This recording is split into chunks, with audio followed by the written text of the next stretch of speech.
8184. I'm coming to you because I got two 818s. So 8184, I'm coming to you. What's your name? Where you calling from? What's on your mind? Hey, Yvette. Hey, Hey. Sam. This is Tara in LA. What's going on? I'll be the voice of dissent tonight. So I'm thinking I want to play devil's advocate because I agree about Joe Biden. He's not trustworthy, and he steered black folks wrong in the past. And granted, if you look at that 94 crime bill, a lot of CBC members did also, and which you put up in the article. So my thing is, what if we looked at it strategically? Who else do we see that can possibly beat Trump? Like, who are the white folks going to vote for? How can we push Joe Biden? Or would we be able to push Joe Biden to give us reparations? And if we thought about it in a more strategic manner and less of an emotional manner, you know, a lot of people are, oh, Jim Crow Joe, and blah, blah, blah. I know he's touchy-feely. Okay, that's great. But how do we come together, get organized, and get strategic to get the bills that we needed? Because if the gay community was like, oh well, Obama's against gay marriage, so we're not going to push him, they wouldn't have gotten gay marriage. But can I say something? Can I say something? Can I say something? The LGBT community was very emotional. Like when you say, can we take? They were extremely emotional. There was no taking emotion out of it. Like they did what we're doing right now. Like they did exactly what we're doing right now. Like Obama, right? And that's my point. No. But see, the thing is, there was no when Obama came in, everybody there was no somebody like it's almost as if like when Obama came in, he had never he was never the architect of anti-marriage equality. He was when Obama came to office. Everybody, like most of the Dems, had the same position. The top tier Dems were, well, we're in favor of civil unions. We're not really in favor of gay marriage. They were all the same. Biden is coming in as the architect of mass incarceration. He's coming in with that. Like Obama did not come in as the architect. He did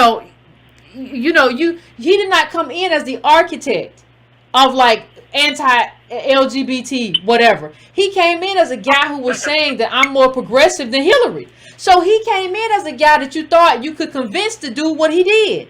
That's not the same thing here. Like if Obama, like I don't even think, honestly, I don't think the gay community would have voted for, the LGBT community would never have voted for Obama if Obama had been the architect of laws that oppress the LGBT community. It never would have happened. He never would have been a nominee. They never would have allowed it.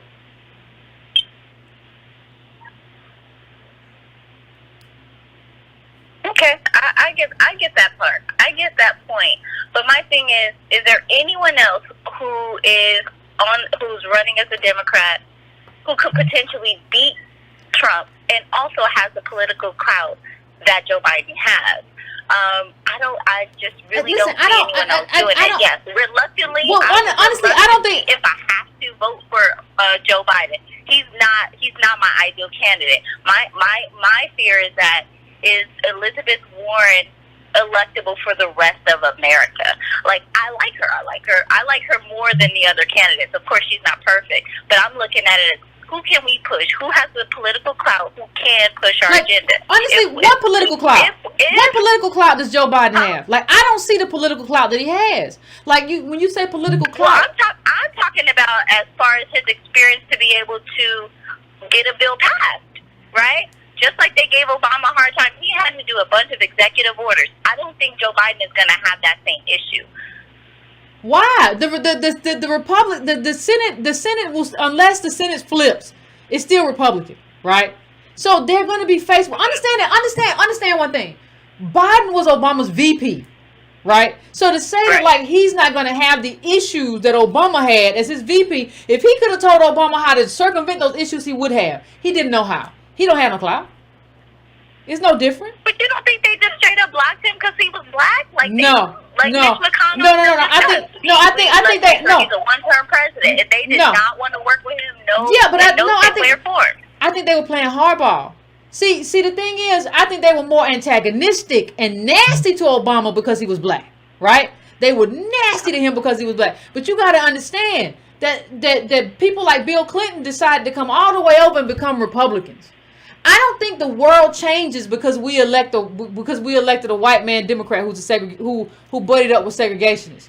I think the Republicans have decided they want what they want. Now they might not treat Biden like trash, like they treated Obama like trash because he's black. That's true. They might not stand up and yell, "You lie," while he's giving a speech in Congress or a State of the Union. That's absolutely true. So he won't get as much disrespect. But you think he's gonna get anything done? Do you think he wants to get something done for us? See, I don't even think he's gonna get in there and try to do it. And Republicans have to say, "No, no, stop." I don't think he's gonna try. I think he's gonna try to do stuff for middle American white people.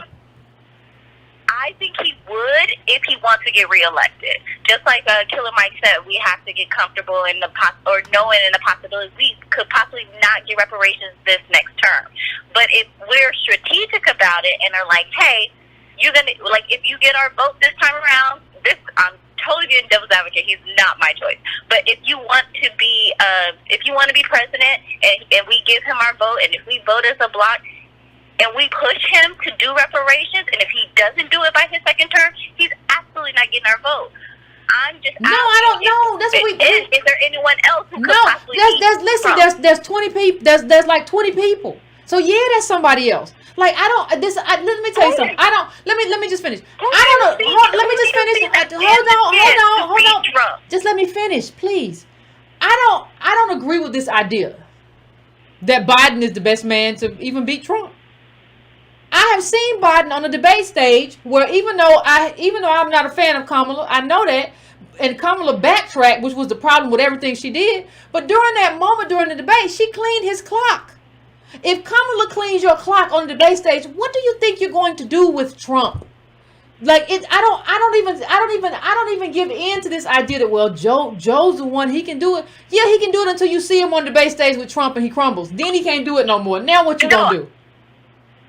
I agree. He's terrible on the debate stage. He gets confused. He's discombobulated. But debating Trump is like debating a 5-year-old.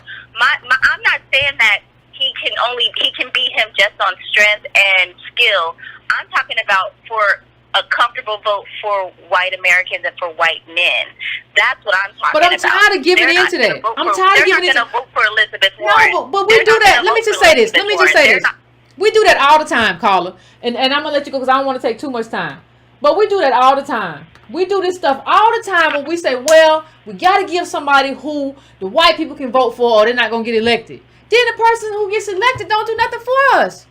So what was the point of giving them somebody that just said, we got to give them somebody that white people like, because if not, we might not get a Democrat. Oh, my God. And then we get one and they just decide, like, they get with they tell the Congressional Black Caucus, like, we're not going to do nothing for you or your people. But at least, it's not as bad as Republicans. Like, my question to everybody is, how long are we going to play this game? We've been doing this for a long time. We've been doing this for decades now. How long are we going to do this? If you want to have white people have a comfortable vote, understand that a comfortable vote for white people does not include reparations. It does not include reparations. A comfortable vote for white people does not include anything transformative for us in terms of our agenda. Nothing. So if you want to give them a comfortable vote, you can do that. But understand that just because you say, well, he's going to beat Trump, it's not going to mean nothing for you in your life. Broke, busted, and disgusted is how you will live and die.